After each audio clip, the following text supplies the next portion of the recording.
while Stevie was behind the sofa biting his nails, the rest of us were all wondering, I think, just what RB Leipzig thought this was about. Did they realise they were 2-0 down? Did they realise Liverpool's recent form, the centre-back pairing, all these things that Liverpool have been vulnerable? And really, it was, in essence, mainly a pretty comfortable night. Now, could they have made it easier for themselves, Dan, with the chances, particularly in the first half? Yes, they could, but quite frankly, I think they got a tougher game off Fulham at the weekend. So I was shocked by Leipzig's performance. I was encouraged by Liverpool's performance. And I think, as Stevie said, the big decision was, do I put Fabinho back in the team as one of the centre-backs? Or do I put him back in his more natural position where, one, he can protect the centre-backs, and two, he can give a better balance to the team with Wijnaldum and with Thiago? And I think the latter came home to bear fruit. That was the correct decision. And quite frankly, it was a pretty comfortable evening, all things considered. Shaka, we've seen a lot of Leipzig in the Bundesliga, obviously. Second, really pushing Bayern Munich. They were a shadow of themselves once again, as they were in the first leg. Absolutely, and I think Craig got it absolutely right. You look at Leipzig, and you know how good they are, or how good they show themselves to be in the Bundesliga. And from the opening whistle, it never had any urgency about their play. It was almost as though they were thinking, well, Liverpool are in a poor run of form. They're going to gift us chances. We don't have to go looking for anything.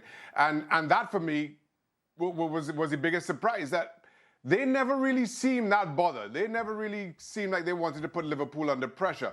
Hit the crossbar 0-0, maybe that's what they were playing for. But other than that, as Stevie said, the better of the two teams won, and won comfortably.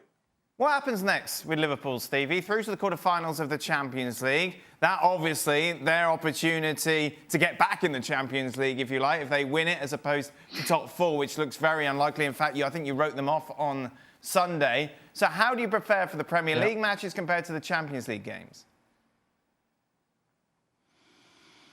I think he has to rest players if and when he can. Listen, Liverpool's not getting in the top four. And I'm not just, I didn't say that after that. I said that the week before. So I think he does, as we said previously, put all his eggs in one basket. Because, as you said, tonight was comfortable. I was only uncomfortable because previously I've seen what's happened before, how it's collapsed. But if you can rest some players like he did against Fulham and then turn in a performance like this in Europe, then this could be a completely different ball game. But I think the key is what he does in the Premier League. If he starts playing everybody every single game and kind of tires them out again or runs a leg off them, then that'll diminish what sort of hope they'll have in the Champions League. I would still say, though, the majority of teams, having looked at what Liverpool have been doing recently, will not be overly worried if indeed that's who they get. Well, Liverpool, Dan, are not going to win the Champions League with that centre-half pairing. It's just not going to happen. I mean, that was two of their best performances against RB Leipzig, but that you're not going to get that leeway if you play City, if you play PSG, if you play Bayern Munich and one or two others.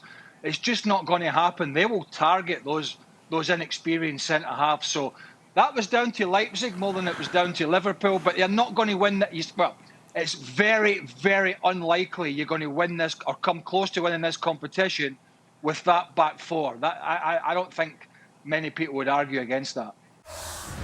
Well, thank you very much for watching ESPN on YouTube. For more sports highlights and analysis, be sure to download the ESPN app. And for live streaming, premium content, and let's not forget as well, ESPN FC 7 days a week. Subscribe to ESPN+.